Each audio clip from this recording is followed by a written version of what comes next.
الباب الأول. تبدأ القصة من أزل بعيد، من مستوى ليس بقريب.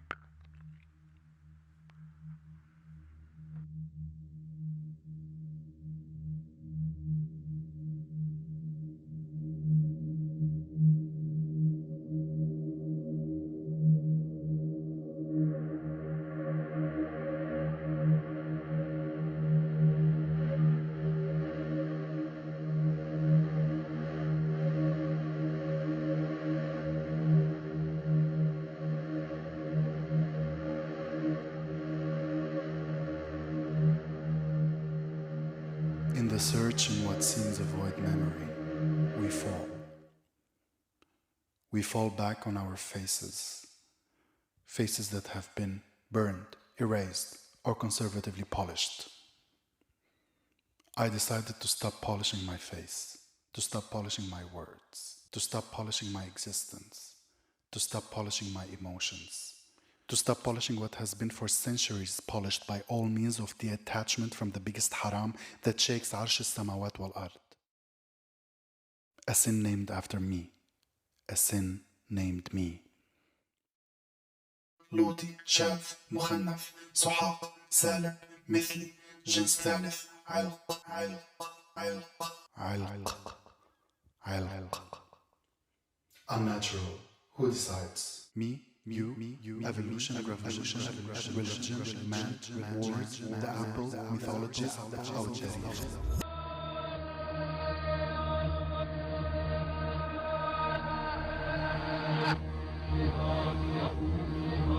Do we exist in it?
أيها الحبيب، نادني كالآذان، فأنا أشتاق إليك كالصلاة.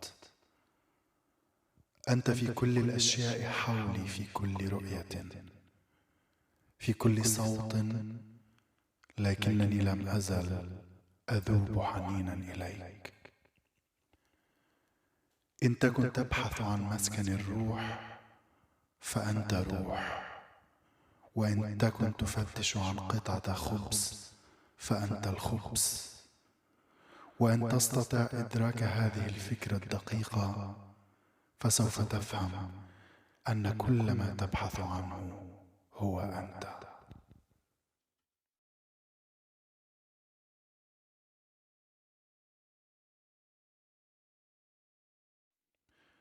غنيت عن الكواعب بالغلام، وعن شرب المروق بالمدام، وعن سبل الرشاد بطرق غي، وعن طلب المحلل بالحرام. قطعت مقاودي وخلعت عذري، وأمكنت الخسارة من لجامي.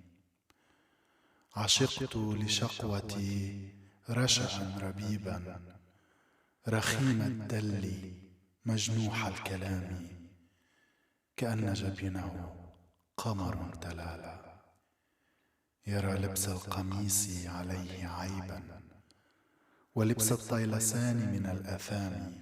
فهذا النعت لا نعتي فتاة أشبهها لجهلي بالغلام، أكلمه بما أهوى صريحا بلا خوف المؤذن والإمام.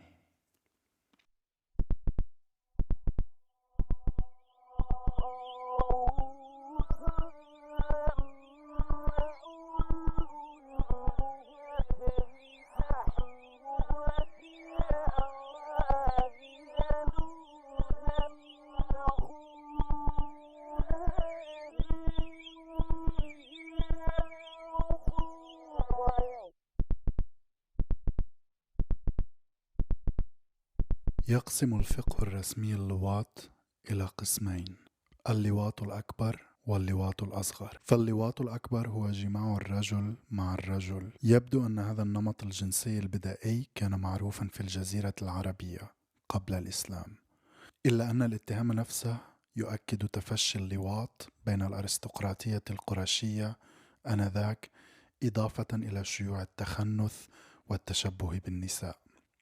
الباب 11 في أدب السحق والمساحقات ونوادر أخبارهن وملح الأشعار فيهن. تناول فيه العوامل الفسيولوجية في تكوين هذا الميل عند النساء ووجهة نظر الأطباء والحكماء في ذلك العصر. الباب 12 في الخناث والمخنثين، وهذا هو الباب الأخير في الكتاب وأكثره تفصيلا. 1. في معنى الخناث وسببه. 2. في أسماء المخنثين من كفار قريش. 3. في أخبار مجان المخانث المتهتكين في الدولتين الأموية والعباسية. 4. في طرف أخبار المخنثين العصرية. 5. في مسائل سئلت عنها في هذا الباب. 6. في نوادر المخنثين وملحهم. 7. ملح ما جاء في الأشعار في المخنثين والاحتجاج بها لهم وعليهم. 8. سبب الخناث وعلاجه على رأي محمد بن زكريا الرازي.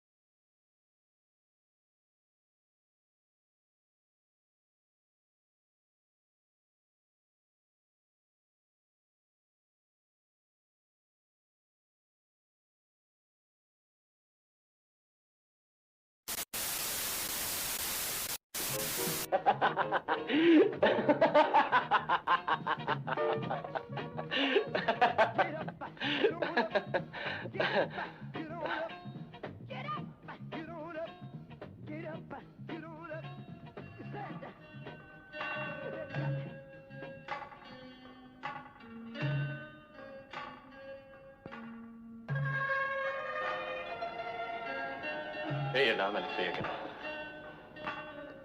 المفروض تدلعني. تعرف يا احمد، ده الضياع بالرغم من انه احساس مؤلم جدا، تعبت من العلاج، لكن لما بيجمع اتنين بيبقى لقاء ممتع جدا. هرب. امين. هاجر. في حاجه؟ ما استحملش يشوفني كده. الدكتور النفساني قال لها ابدا انا وضعي محظوظ. قال لها مفيش فايده، لازم نقبل بالامر الواقع. هوايه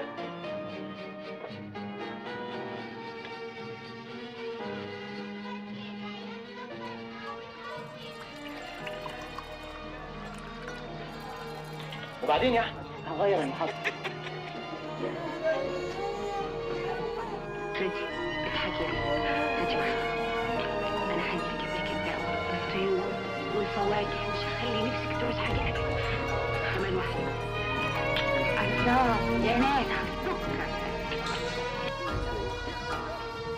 الرب تخاف من ربنا ليه؟ انت بتعمل حاجه غلط. انت ايه؟ انا ما بعملش خمر رجعت الحال حتى الصلاه البلد. ايه انا سمعت الشيخ في الجامع بيحكي عن عذاب ربنا الكون والأول. احنا بنهز عرش السماء والارض. زلزال يعني يا بيه. انت صعيدي ومخ. احمد، ايه امالك في الحياه؟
Am I queer enough for you?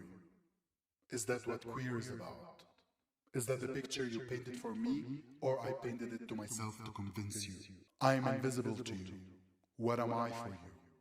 An idea, a cliché, a stereotype, a stigma, the oppressed, the closet, the borders, the fantasy, the exotic, the top, the dominant, the aggressive, an exciting come out, a prideless. حبيبك لا مش I am not your حبيبي. But rainbows are my color. But no, it's not.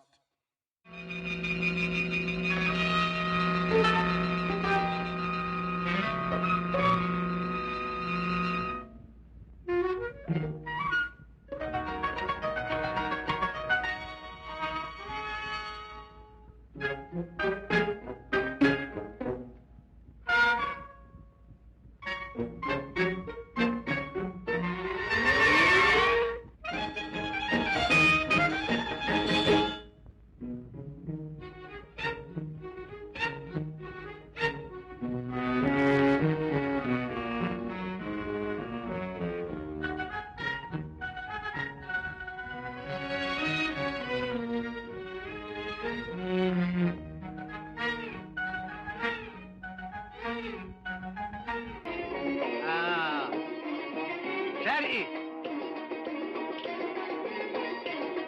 تمويها بشمالك بالشمال يا سونيا ناعم يا سونيا ناعم قوي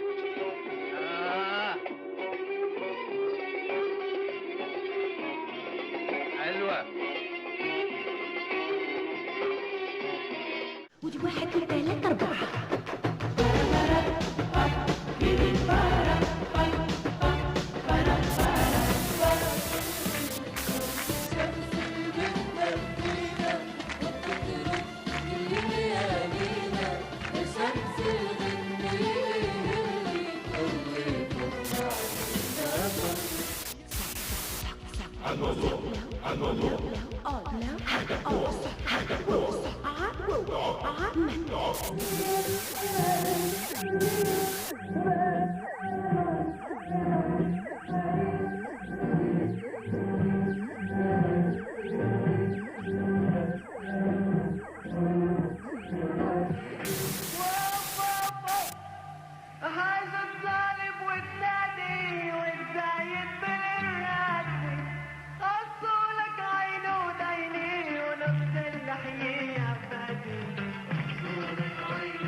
خدتي برجلك اليمين يجعلك قدم السعد وتفك عقدة الأوضة. بطلودة واسمعودة دي بتسأل. لا اصل المعلم صاحب اللوكان في الوقت الضايع. وهلا رح نشوف رأي اثنين الخوري بالتأليف. ريكي هارتيكالات منورين. اهلا يا سي مراد سكسيكة.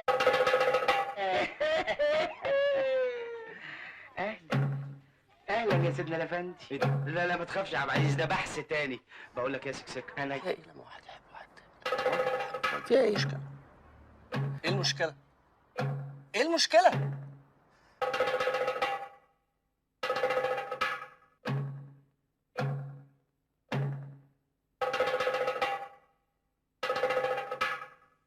I'm a flag for you. A grey rainbow is my flag. I did not paint me. I did not design me. I did not name me. I did not achieve me. I did not pride me. I am not you.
I have so many layers that are different things in a different time and place, in a different history that you designed for me.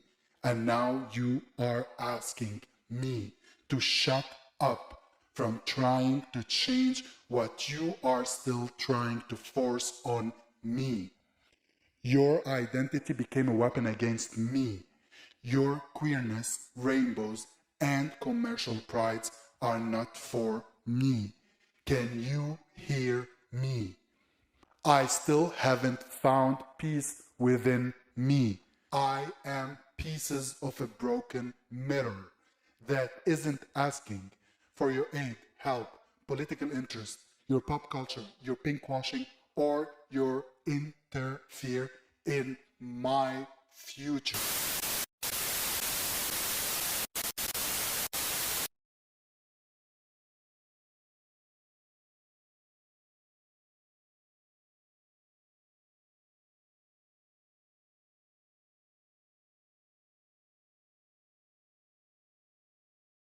الباب الثالث. محكومون بالأمل نمضي إلى غد بلا خيار، بلا مرساة نمضي كي نمضي من أنفسنا التي باتت باهتة في مستنقعات هوياتنا التي أعدمت على حفاف أنفسنا. نمضي بعزم ضئيل هاربين من جوف عقيم إلى جوف مستنكر لفرديتنا. نهرب من أشياء، من الناس، من مجتمعات، من أهال، من سياسات، من أديان وترهات، من نظريات، من سباق على من يقع رهان استئصال الأمل الباقي فينا، استئصال الصوت الباقي في حناجرنا، حتى استئصال الماضي المتعانق مع فشل أممي ندفع ثمنه وجودنا. بدنا نحن الشغل الشاغل والفعل الفاعل في تدمير كينونة وأخلاق عمم وهز عروش من هم دوما في القمم. القمم هي ما لا نطمع به، لأننا لا حق لنا بالطمع. حقنا الوحيد بات في انعدامنا، في تهميشنا، فيما تسمى بلادنا، وفيما تدفعنا بلادنا إلى اللجوء إلى. نهرب من تلك البؤر التي لا تنفك أشبحة ظلمها من معانقة أرقنا في أحلامنا، والبلاد التي تدعي احتضاننا لنكتشف أن غربتنا باتت هويتنا، وتلك هي الحقيقة الوحيدة. الماضي لم نملك القدرة على أن نطاله كي يكون الشاهد الملك، والحاضر ما زلنا نطارده، والمستقبل لا نرى منه غير العبث.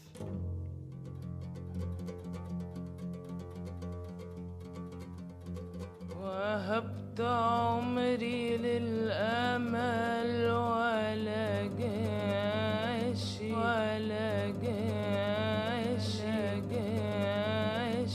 لا جاشي. المستقبل هن اللواتي وقفن في مصرع أحزانهن، صرخن من أجلهن وأجلكم وأجلهم. المستقبل هو هؤلاء من رفضوا أن يكون ظلم العالم أكبر من أصواتهم وأصواتهن وأصواتكم. المستقبل ليس أولئك من لبسوا ثوب هويات لا تشبهن ولا تشبههم ولا تشبهكم. لربما لا يسعنا غير الحلم، لكن الحلم بات في أيدي هؤلاء من يعطوا الحق، أو هؤلاء من نجوا.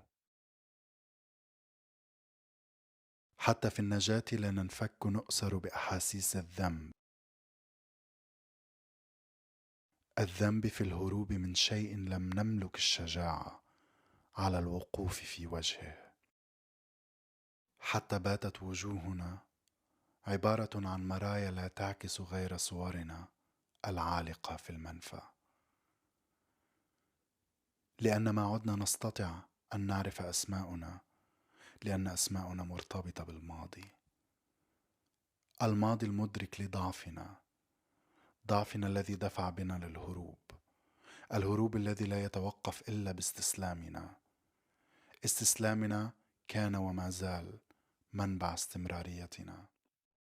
استمراريتنا هي التي تدفع بنا للأمل بمستقبل لا يصنعه أحد لنا، بل قصصنا هي تلك الشاهد الوحيد علينا. وحين نستطيع أن نسرد قصصنا وتاريخنا كما نشتهيها، حينها نكون قد بدأنا.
Hi, good evening, everyone. My name is Fadi Saleh, and it is my absolute pleasure to welcome all of you here and to welcome everybody joining us online for this conversation today after the performance you've just all seen, Ilq. I am a researcher and a lecturer in the fields of queer and gender studies more broadly, and I'm based in Berlin, and it is my absolute pleasure to converse today and talk to Ahmad Baba. Ahmad Baba is a Berlin-based Lebanese multidisciplinary performer, a social artist, and a master's student in dance movement therapy, and the person, the face behind today's performance that you've just seen. Good evening, Ahmed. Very nice to have you here. And okay, I mean, maybe I'll just start also very briefly, just to give my own impressions and just quick reactions and feelings towards the performance. I mean, let me just say, amazing work. Thank you very much. Absolutely stunning. You know, it was a wonderful kind of time travel into different temporalities and time zones. You took us to the past, took us to the present, took us to the future, but not in a very linear way. I mean, I always, like when watching, had the feeling that you know, every time you tackle a certain era, whether it's the past or the present or the future, there was a certain multi-dimensionality to it, that we were always, you know, surrounded by different types, concepts, things to think about. It was visually intense, acoustically, linguistically, culturally, anyways, quite rich and complex. You know, and it raised a lot of important questions that, you know, that even for me also as a queer Arab person, you know, are very relevant, very important as well, concerning queerness, identity, the use of the time, the use of the past, the present, hopes for the future, exile, etc. And so from there, I would like maybe to start with my first question to you concerning the book that started it all. I mean, you know, Ilq, the term or the word comes from Ahmad Tifashi's book, Promenade of the Hearts, or The Light of the Hearts, as he translated it, a book that was written around 700 to 800 years ago by the Amazighi writer. And you strongly draw and reference the book at the beginning as well. And you know, you elevate it to a really high status. So can you tell us more maybe about the book itself, how it inspired your work? When did you stumble upon it? What were the first thoughts? What things went through your mind when you first read it and looked at it? Well, yeah, let me breathe first, because it's so weird that I've been in this process for the last also 3 or 4 months, thinking about what I shall do since the time of like finding this book actually. And it's connected to all my work trying to find who I am also, because there's also so much distraction of me being forced to identify on being queer, while it doesn't really match who I am or my expression or what I happen to represent in the world also. And at the same time, coming in terms with the fact that the word itself was, for me, problematic in some way. And this is not like against the word itself, but against identifying with something that hasn't been really created. I mean, everything should start also from a terminology base also and language base also. And we lack this. Not we lack it because also we don't have it. We have it, but it's not being used, or like it's misinterpreted, or it's negatively also surrounded by so many things because of how we grew up and what society forced on us and what religion adds on it also. And then comes out of the blue this book, نزهة الألباب فيما لا يوجد في كتاب, to show me which I knew that there was a lot, and there has happened also kind of type of erasure also for so much in the history. When it comes to LGBT plus individuals also, there has been so much of that erasure. And this book was one of those things also that we didn't have access to. We never knew that the terms that we use today, such as like saying like about the simple things that is in any culture is just a normal thing.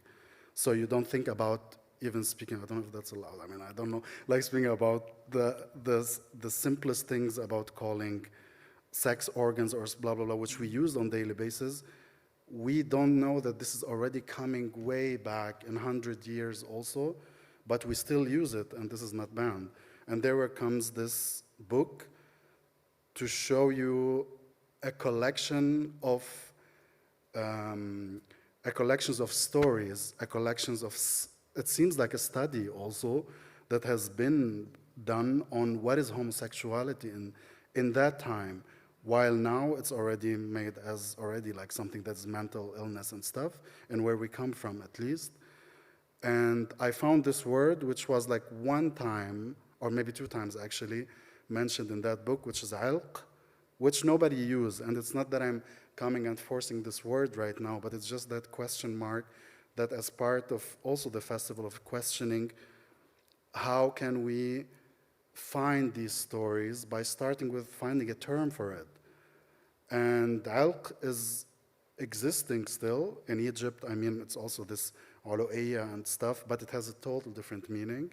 But in the book, it meant homosexuals in a way.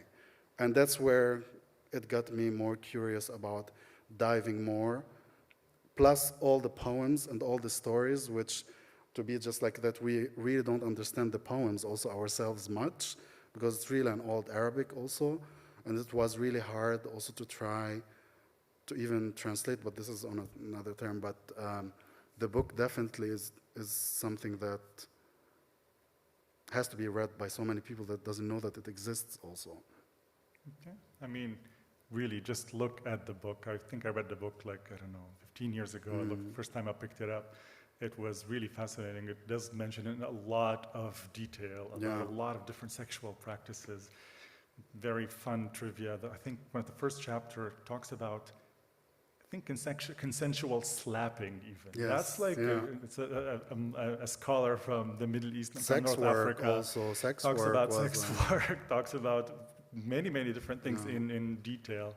At the time, yes, quite interesting. I mean, so yes, so you find the book, you look at it, but it is still from the distant past, you know, and that's always an issue that I also have like my own questions around, because sometimes when we try to look into the past, we try to, you know, reclaim things from the past or recover things from the past, re-examine the past.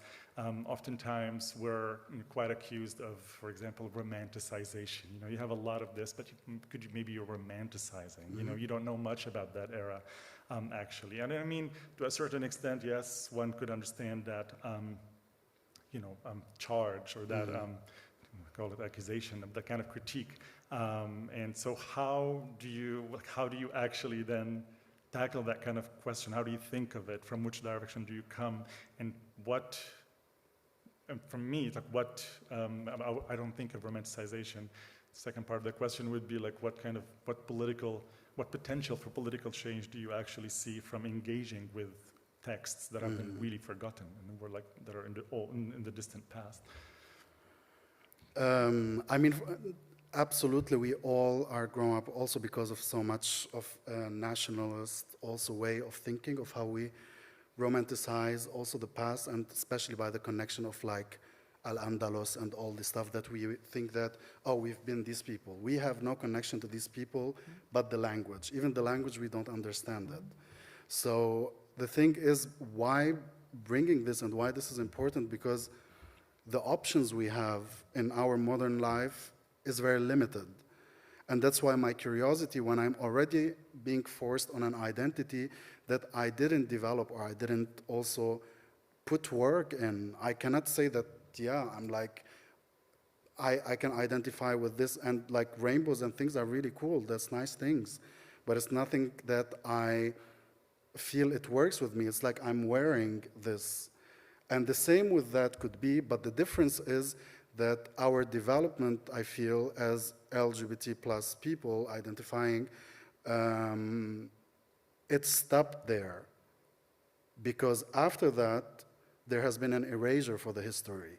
The history changed a lot.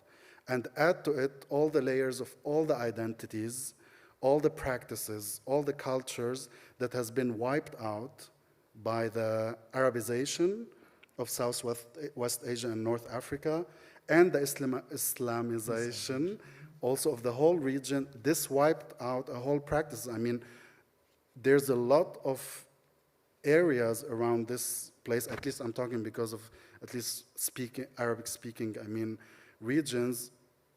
It was still not so far, I mean, till the 50s or the 40s in Siwa, in Egypt, that this was so famous also that people practiced homosexuality, and they had, till the 50s or like 40s, I think, that they had signed contracts of marriage between men. It was now at the time that this is fine and this is working until, of course, the king came, and the British also interference also in that stopped this when they visited actually Siwa, and this was banned. And this collected this. So that's the importance of knowing that past at least to have a base for it, but that doesn't mean that we are also that past, but it's part of us. We still use the terms that they do, and the practices still exist. I mean, in Morocco or like also in Tunisia, and also there's some practices that are still traced to that time, more than like Southwest Asia. I mean, it's like, has been so much of interference, of course, on North Africa as well. But you can see that, like if you like really come close, you can see some connection in that. So when they come to tell us that we are haram or we didn't exist, or you feel when we grow up, I mean, we definitely have the feeling that when we grow up, we feel that we never existed. And of course, they want to feed you with the idea that homosexuality is a Western product that has been brought to us, and that's why we have to fight it. So it's kind of like, I don't know, a proof. I don't know, it's not proving to anyone, but it's just important to have this. And the poems are really nice. I mean, also it's love poems also, so. No, thanks, yes. I mean, I can relate to quite a few things that you just also said. I mean, on the one hand, I mean, that you also raised a very important point that I also wanted to mention earlier, but now that you bring it up, I mean, because there are multiple layers of relating to the past, as you just said. And, you know, with Altifashi's book, for example, I mean, he's an Amazighi writer, so it was interesting for you to also, you know, bring out the Arabization and, you know, and the Islamicization of North Africa. So, you know, he's also writing in a language that is not necessarily probably his mother tongue. I don't know. I mean, he was, you know, it's not his culture, exactly, or first culture, etc., etc. So there are multiple layers there, also. But I mean, to go from the distant past and maybe to come to a more recent past. I mean, we see in the second bab or the second part of the performance, you raise quite a few questions about what I see or read as the Western or more globalized kinds of narratives around gender and sexuality, Western queer identities, the fetishization of the POC body, the infantilization even also of the POC body or queer body in terms of help and support and interference. So there's a lot of critique and there are lots of questions that you raise, but you also in the same part we see a lot of references to, or images from the more recent past, or outtakes from some Egyptian films, where we assume there are queer characters discussing, talking, performing, being out there. You also have outtakes or like some musical parts from Shirihan, Fawazir Shirihan, the very famous yearly Ramadan 20-minute entertainment that everybody waited for years and years, maybe our generation. In the early 90s, we also see, a couple of videos from the most famous drag queen in the Middle East and North Africa, also over the last few decades, Bassem Frali. So the icon. The icon, Bassem Frali. If you don't know Bassem Frali, Google it. I mean, but for me, so what brings this kind of critique of Western notions and this kind of visual representation of those elements of your past in that sense, things you grew up with and lived with? I mean, it's clear also, like, it's important for me to say that that perspective that I'm bringing, that visual experiment also is that of me being here also. So I'm not representing something that that I'm talking in the tongue of like everybody that is. It's just like my world speaking out also of that. And when I came here, you become aware of what you are. I mean, these questions started to be raised just when I came here also. That me connected for the simplest stuff also, like from either in performance or either like attending the simplest event in the world of like not knowing the references that everyone knows. So everyone knows what pop culture is. Like everyone knows the most famous people that I had no idea about these things. And you feel alienated when you see that like, oh, okay, now I have to follow up with everyone what they are proposing. And then I'm like, then you come into that, many people goes with that and that's fine. But for me, it was a different thing that I was never able to put myself in that form. That I felt, nobody's forcing it on me, but if you don't know something, there's always the reaction, oh my God, how can you not know this? How can you not know RuPaul's Drag Race? Yeah, I didn't know RuPaul also when I came, like for really long years, I didn't know who is that. And there was kind of, many situations that happened also that you feel that you're doing something wrong by not knowing these references. And I'm like, what if I ask you who Sharihan is or like who's Bassem? You also don't know, but this is the power dynamic also that plays. So bringing these references is so important. First, I'm always saying it that my mother opened that gate for me. So for her, Egyptian cinema was kind of how she projected on me also and educated me through that drama coming out. And through that, I've been also obsessed with this, and I couldn't not relate because everyone, like growing up, we grow up, we need someone to look up to, which we happen to not have so much options also. But these small characters that I brought in from this Anissa Hanafi, from Ismail Yassin, which is a movie from 1954 based on a real story of a trans man. It was like the first time that this thing has been heard of at the time, I mean, that this is happening, and it got so much like on the news and everything. And they remade it. Of course, he made it he's a comedian, he made it in a comedian way, but he showed the story also, like, of course, they made it as a trans woman also.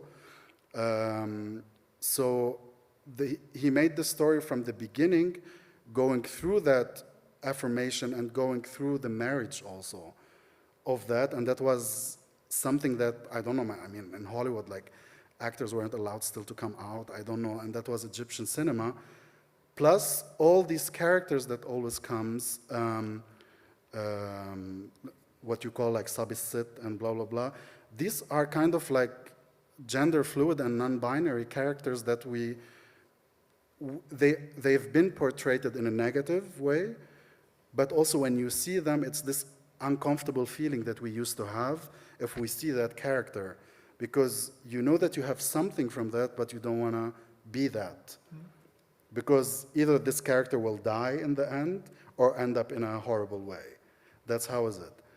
And bringing Bassem Ghali to the world, again, I'm saying that this person is the icon of that, because before RuPaul Drag Race came to colonize the minds of, like, at least I'm talking where I'm coming from, and that's not bad. I also watched RuPaul, I mean. But Bassem Ghali was, their existence in that part of the world gave hope for everybody of us, that we could exist, plus that they forced themselves also on the society that is not accepting people like them also. And this gave us so hope. And the references, that was the language. Like, Bassem created also a language. I don't want to also generalize it, although like many people knows that, but maybe going more of where at least we come from, like Lebanon, Syria, Egypt, and all this, it's very common that this person is dead. And then my question is, as long as we have these minimal attempts, why are we ashamed to look at them? Why do we look at them as if like they never affected us? Why I have to go and choose Britney Spears, whatever, as an icon for myself, when I could start already from myself? And this has nothing to do with romanticization. It's my unconscious work in growing up also. These people influenced me. And yeah, but we all like have this thing also of like, what we have in our plate, we don't want to have it. We want always something that make us feel civilized also.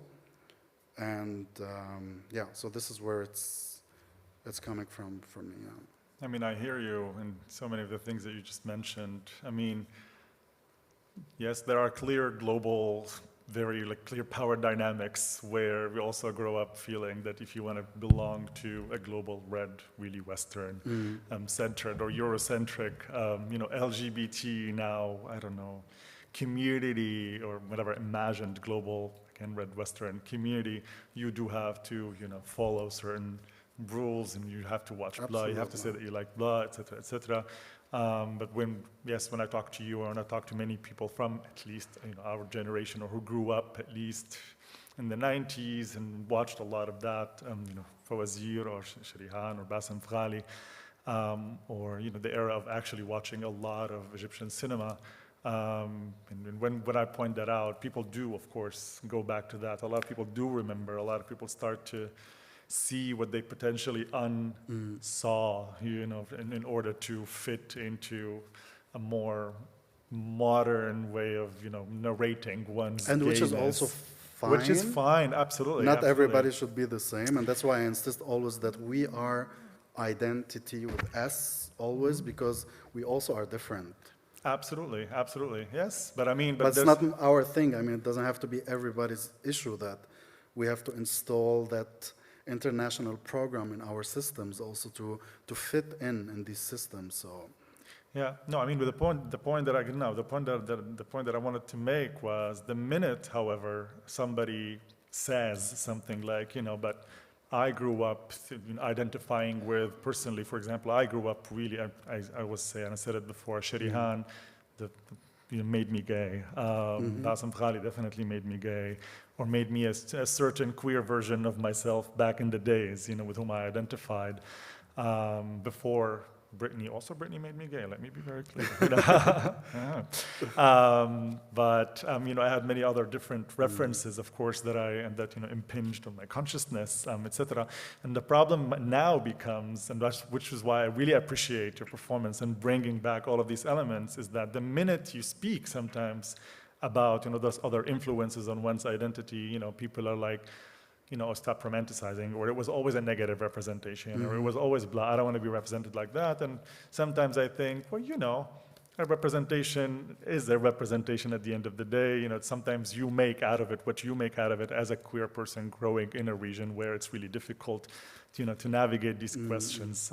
So yes, I used to salute, and I salute also you for bringing back all of those influences without necessarily giving too much comment on them, just putting them out there. They're there. What do we do with that? That's, I think, the more, what positive things maybe do we do with that? That's the more relevant question, or at least the way I read your performance.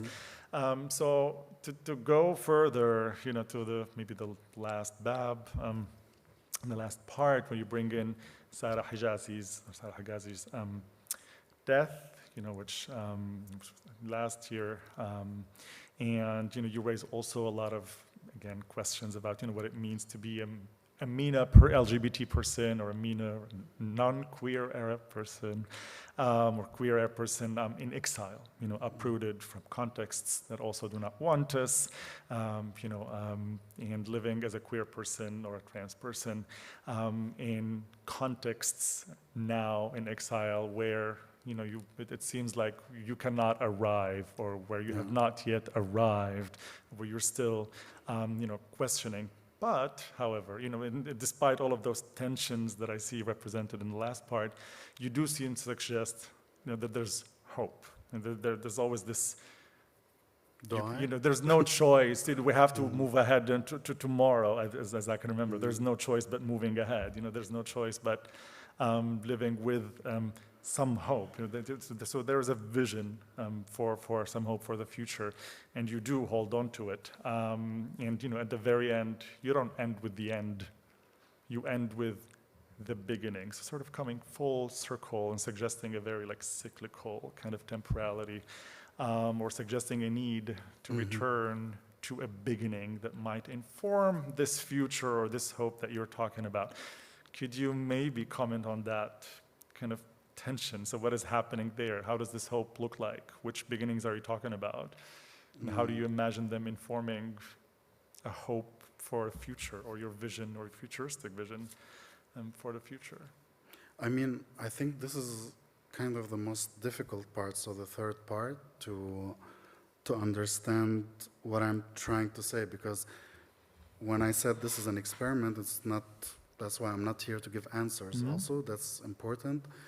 But so And it's also important that I'm not measuring my experience that I am like Sarah Hijazi, because our experiences are totally different. But the thing that happened to her hit many people, especially who live here, just like us, in this diaspora, or people who are exiled, or they exiled themselves also. So her death was for me the time where I fell down in all that questions that I've been accumulating and raising and struggling with, and the complexes that came with in the summer. And I was like, okay, now it's the time when you said like that you feel you're not arriving. That was my feeling at that time, even if it's like after 4 years and a half at the time. And I feel that, okay, I haven't arrived, I'm still stuck. This feeling of being in between is so exhausting. But at least what I would say, and that's what I said, I don't measure experiences. I had a choice to come here, so that's why I'm not measuring, again, my experience on Sarah. The hope is, I don't know what is it. I really don't know what is it, if there's hope or not, or if it's about hope or not. I mean, for me, the important thing is that our development as a community, also like as a community who are in the region still, because also we have a different experiences here. It could be a beginning when we stop trying to polish us, to polish our identities, to try to figure out things that we can convince the Holy West that we are on the same level like them, because we are not, and we will never be. I mean, it's not possible. We are still in a different time frame, and it's getting worse. So these places that we come from, it's becoming even more complicated day after day. So when you see these types of also, and I'm speaking about Lebanon in general, I mean, these attempts of trying to create an intellectual and an academic queer movement, that's good, that's fine. Respect for that you're doing that. But this is not doing the work for the communities that need it. I could be also in this kind of performance, being in that position, which I'm not trying to, and I don't want this like academia. Also, my direction is that we have to start from what we have already. Those words, like, I mean, we are still ashamed to deal with our languages till now. We are still don't have words for how we communicate. Of course, there's words there, and we spoke also about how it's different from Lebanon to Syria to Morocco to Algeria. Every one of these communities created terms, but this classism that we have also made these majorities, not majorities, but the people in power of that, let us think that we cannot use these words because they are like used like as slurs or like, but I mean, wasn't that queer in the beginning? Isn't that the history of the word also, how it developed? So that's the hope of that beginning, that Sarah's death was also like, of course, for the West, it was like, oh my God, the pain and the sadness that these people from this region are going through, and asking like, why this rainbow rejection also, like, Sarah did this also by raising that flag in a region that doesn't accept that also. And it kind of hit it where she comes from, as in, you're now confirming that this is a Western product brought to us. You're bringing things that are coming from outside. And it costs her her life. And that's the question here. So why we need this identity that it's still based on lives, people are losing their lives because of that. What if we try to start with what we have and start a bit like to develop in it also? And maybe there's no hope. That's why I'm saying I'm not giving answers at all, because I don't know. Again, my experience was in Lebanon, is a different experience here. That also you come here and you get more layers on you. Do I have to be queer, or do I have to serve the more mask Arab that they expect from me? Do I want to be like fully feminine or do I want to be fully masculine? Do I want to self-orientalize myself to get through so many things, or I should fight against this? So these complexes are also like really exhausting also. And there where the question is like, for me, always the choice that start with what you have. And yeah, that's how I see it. I mean, Thanks a lot. I mean, yes. I mean, I hear you. Like with the Sarah Hijazi question, it's always a difficult question, of course, to talk about, or like a thing, an issue to talk about, because it did hit us really hard. It's always hard to offer these kinds of critiques sometimes, where one might think, okay, you're critiquing identity politics or global identity politics very clearly, but at the same time, you're also saying that, the Egyptian state or the states there are quite brutal, regardless, actually. But then, of course, the rainbow adds another layer in that narrative. From my side, it always makes me question, at least, not just what you just mentioned, in terms of what do we have, what can we do with what we have? Why does it always feel like, we're jumping, like 20 years ahead of time instead of just slowing down, taking it easy, unearthing, unarchiving, or whatever, see what we could do and what already actually exists, what a lot of the communities in the MENA region have already created. But as you said, and I mean, that's also from like speaking about the Syrian community or from other parts of the MENA region, you have large, really well-knit communities that have created terms and words that are neutral, that et cetera, but of course, these are not, with the classist sort of structure when it comes, unfortunately, sometimes to activism in the region, those words are not they don't sound very nice in funding proposals. They don't sound very nice in, LGBT activist circles. They don't sound very nice in, intellectual, political LGBT spaces. Sort of, they belong on RuPaul's Drag Race. Maybe someone would suggest, or someone would say, they're funny, they're cheap, they're not classy, et cetera, et cetera. But I also, or it's hard to pronounce. Or hard to pronounce. For the white public also. Yeah, or they're very hard to pronounce because the most mainstream terms that we use now in public, in politics, in representation to especially a Western audience, in Arabic, there are literal translations, for example, of homosexuality and heterosexuality, mithliya wa ghayriya. And also queer, we just say queer, the way it is, and we don't really do much with it. But also to that question, in terms of language, or especially the choice of queer, I mean, in your performance, and that's the tension we always have, I think, and that you also bring out in your performance. It's a queer, futuristic Muslim vision, but at the same time, it's a critique of queerness, as a form of imperialism, or et cetera, and what it does, etc. So how do you, solve that kind of tension? How does it work, calling it a queer vision, but also at the same time a critique of queerness? How would you comment on that? So choosing that, I call it queer because it happens also that we are addressing mostly either an English or German-speaking audience also, which is part of my problems all the time, that to whom I'm doing this, and it's also so exhausting also to think that you have always to do two types of public.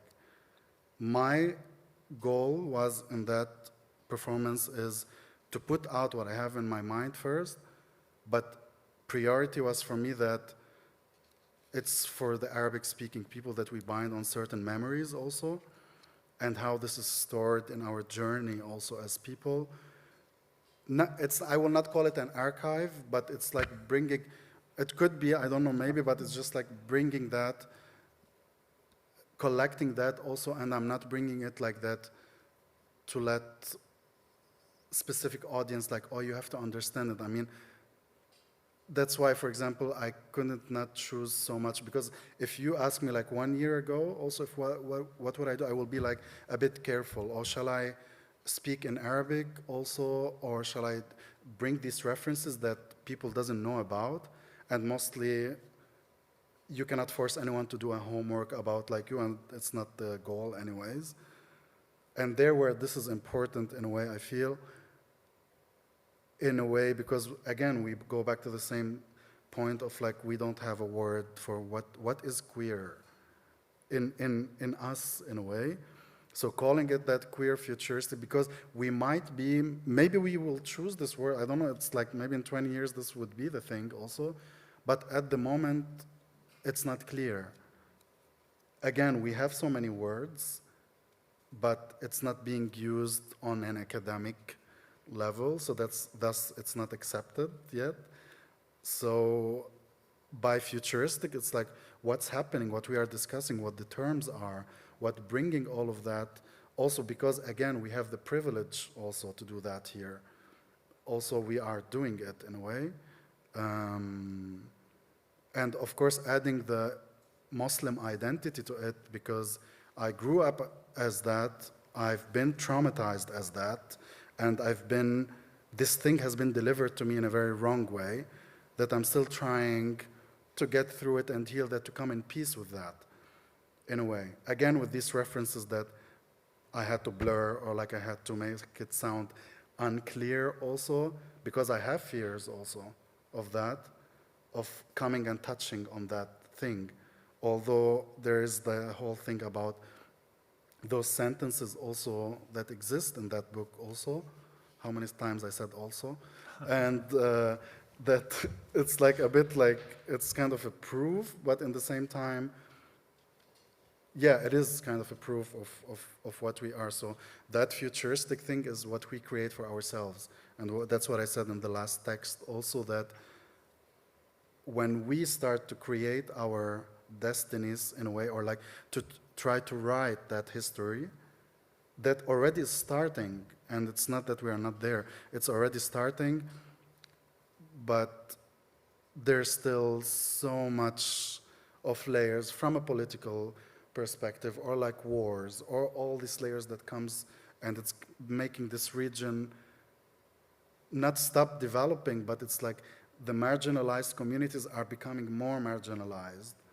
also, and that's the whole question about, is there a futuristic vision? I don't know. Maybe there's a futuristic visions for people like us who live in the diaspora, but that's also not my goal in a way. That like, what about the people who really are trying hard? And that's my whole appreciation also, because I went in 2019 also to Beirut, and I've seen that attempts that people are trying to do something, but this you cannot apply on everywhere. And it's still hard with so much complications. So that question,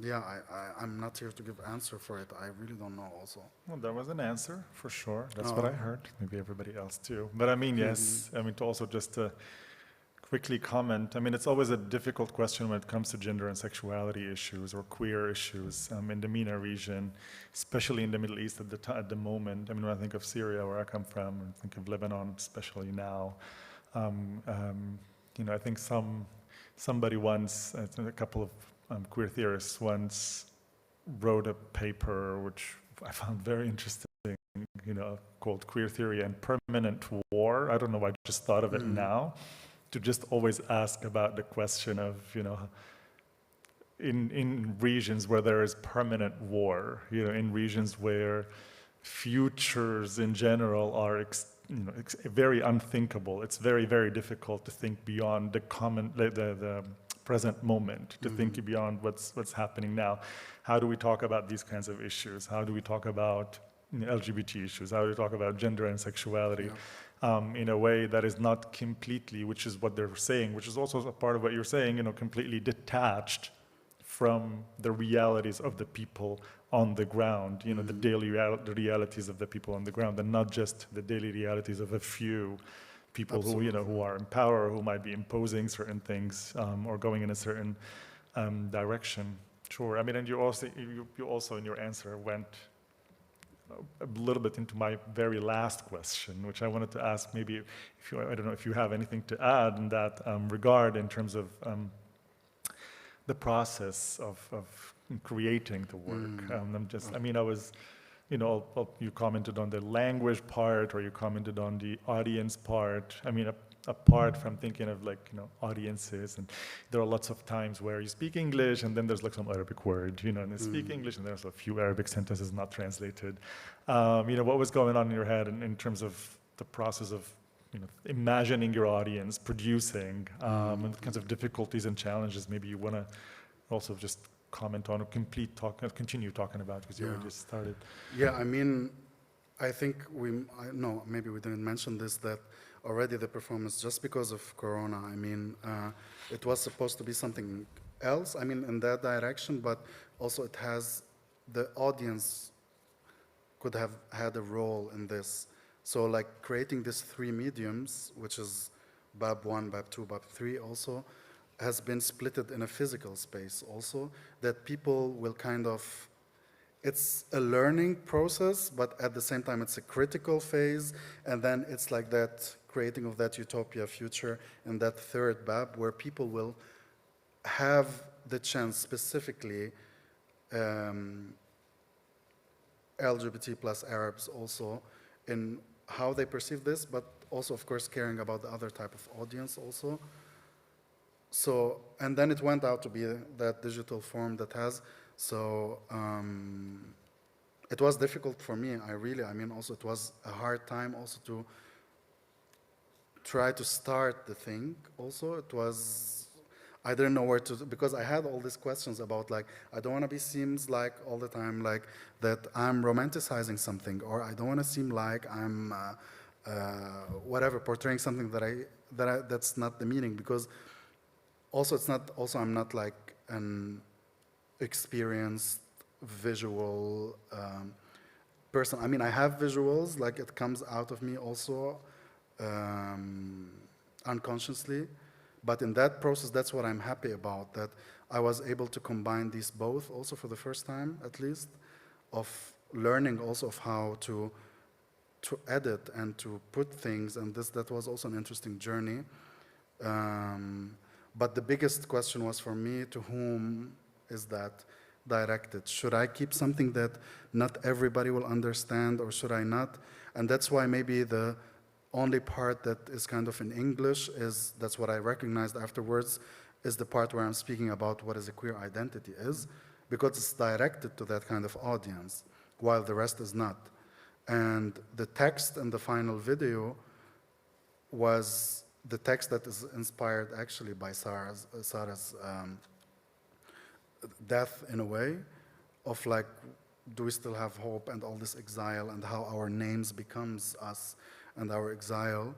But it was an interesting journey, and that's also like the chance to say like, thank you to Mansur also for being also on the whole way, endlessly supporting also and being part of that journey all the time, because he's been also leading, so it was important for me also to have his perspective on that, on the whole thing, and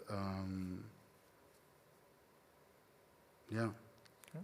Well, I mean, do you think you will have the chance where you still would think of converting it into something like absolutely, actually more physical in the future, yeah. if Corona allows? Yeah, I mean, it is, as you see, it is a beginning, because this is not like the end of thing. And although I spoke a lot, but I still feel that it's hard for me to speak about it, because I'm still in the process, especially that I'm creating it, and at the same time I'm in it, and I have to see it from a distance, and I'm not able to see it anymore.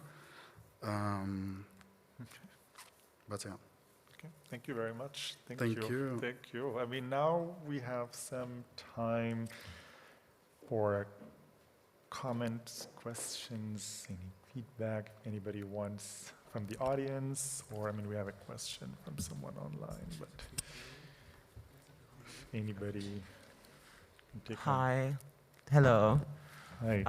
I wanted to ask how themes of time and healing have affected your work, and how you have been able to explore that with your identity, and how you've incorporated the element of time and healing into your work, and how it's birthed this creation here. Hi, Mandla, first. Hey, boo. Can you please repeat the question? I've got a mask on, but I was just basically asking around the themes of time and healing, because that's something you speak about a lot in your video, on how time and itself and patience has been so many things that you've learned which have influenced the kind of person you've become, as well as healing from all of the traumas and the past things that have happened in your life. How have those two primary themes been something influential that has birthed the video you've created today? Thank you. I mean, what I'm doing is actually that healing process. So this is an endless process of like coming in terms what I used to see as something that I'm ashamed of also, especially that we are like I'm taking a part in a festival that is also raising questions about embodiment and stored also in a way traumas and complications that your body holds. So my body is reflecting everything that I'm still trying to run away from, but that's the difference. What I'm trying to do is like to confront these more, to start to get in terms with it, or like get in peace with the fact that, as I said, I'm always mentioning it or giving it the example about that we still dealing, also we spoke about it, that when we deal with our sexuality, we cannot detach ourselves from all the shame that comes with it. Still till now, even if you're here and you're experimenting with things, you hold on so much shame inside of you, add to it so much of that distracted identity that your body stores. And the way of healing was for me, again, to just question this and put out what we have and try to see it in a different perspective, or like finding people who really think about it in that way. Because every time I'm going through that process, I'm feeling that I'm closer to something that is being healed, but at the same time, it's raising more questions, bringing something more up also. So, yeah, I hope I answered your question.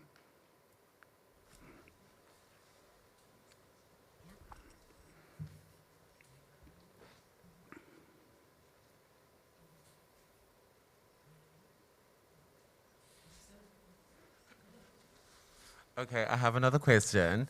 The question is asking, as an artist too, sometimes I feel like the questions we get asked about the bodies of work that we create and how they are exploring themes of hope or creating this idea of a better future. And it also is a very problematic, I feel like, theme for immigrants, and how we also are the embodiment of the better future or the hopeful future. How do you also create work that is realistic and is also very influential of the time you're at, which is not romanticized, but also having a, not hope, but a sight for a future which might be easier to live in than now? And then also being able to portray that truth to your audience. Oh, okay, that's a hard question. Because that's, I think, what part of what we discussed, that I think is without maybe analyzing maybe what I do myself, or like evaluating it. It is already the work that is being done is part of that hope of just bringing out that material. As I said, like it could be also a potential archive also for whoever wants it, but it's also for myself, which maybe looking to it after 10 years, I don't know, I would be like, okay, what the hell I was doing or what I'm talking about. And this might in a way inspire someone, might not inspire anyone also of that, especially that I'm working on the levels. So that's why, I don't know, I recognize that with everything I do, there is something connected between these two layers. I'm always having question mark about future, but there's something in me, as you said, that you mentioned as being an immigrant, that there's part of you that it's stuck in the past also, that you try and try to move on from, and it's just like haunting you nonstop. And I feel all my content come from that past so much. Of course, I combine it with my situation of being here and what I face, or like my experience that started already here. And I think these combined, they are already creating something. Again, maybe not, but yeah, I think that's my answer for that. I don't know, Fadi, if you have also something, I don't know. Okay. Your space. You're the artist. Yeah, it's hard. That's what we were saying, that it's hard to imagine a future that we feel we have no right to it still, but at the same time we are trying to do anything that could bring us closer to it, and it still seems hard. But as we said, like, there's many people, especially in the region, are doing work to develop something, even if it's very minimal, and the people who live here has the potential also like to create something, but that's the issue, that we create something from our own experience that is here.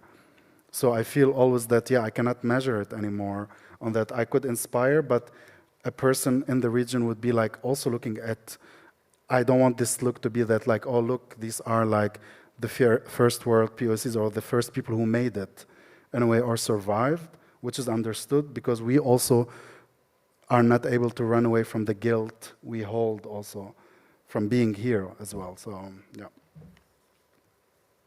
Thank you, though. Any other questions? Before, sure. One last question here from someone online came, a very concrete and question. At which university are you doing your master's? In dance movement therapy. I'm studying at the SRH in Heidelberg. Okay. It's the only university that is offering this master's in dance movement therapy. And yeah, that's it. How do you find studying there? How do you find the field? That's also part of that healing process question. also, that I finally chose something that I feel that's kind of the best decision I made, especially in that Corona year also, that I understand that through all my experiences I discovered what dancing gave me as a healing power also, and taking this therapy direction was like the best choice also I did. It's good. There's a lot of course, like compromises on my identity also, which is good that there's a space to bring it up as well. And which brings me to the fact that I got a scholarship also for that. Congratulations. And, so Congrats. that's what I'm happy also about. And yeah, looking forward for more. Thank you so much. On that note, on that positive Thank note you. also, I want to thank you so much, Ahmad, for your time, work, performance, and for this conversation. And I would love to thank everybody also here, the public, anybody who joined us online, and Ayun, of course, for organizing this, and wish you all a wonderful evening. Thank you very much. Yeah, also shukran Fadi for coming up. It was really interesting to discuss everything and prepare also. Thank you. And also, the biggest thank you also is for Mansur, if you want to also show up, if you feel like it, for being the endless supporter and the endless person who is like in that journey also creating. So thank you so much. Thank you, Madhu, also. Thank you, Arjun, also. Thank you, everyone from Ayun, also for that, also for offering the space for that. And yeah. See you in the next beginnings then. Thank you. Bye-bye. Thank you.